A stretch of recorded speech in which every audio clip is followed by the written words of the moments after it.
kalau hari ini kita lakukan penertiban, ini merupakan amanat undang-undang di mana alat peraga kampanye dilarang dipasang di tempat-tempat yang telah ditentukan. Salah satu tempat yang dilarang itu adalah di jalan protokol di mana kita lakukan penertiban pada hari ini.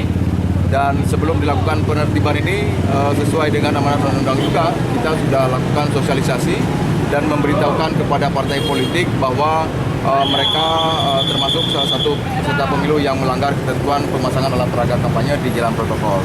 Dan kita akan lakukan penertiban pada hari ini dari pagi sampai selesai nanti di semua APK yang kita anggap memenuhi unsur pelanggaran, yang dipasang di jalan protokol, yang dipasang di fasilitas pemerintah, di fasilitas umum, di tempat-tempat ibadah, dan tempat-tempat lain yang dilarang sesuai dengan undang-undang. Oke.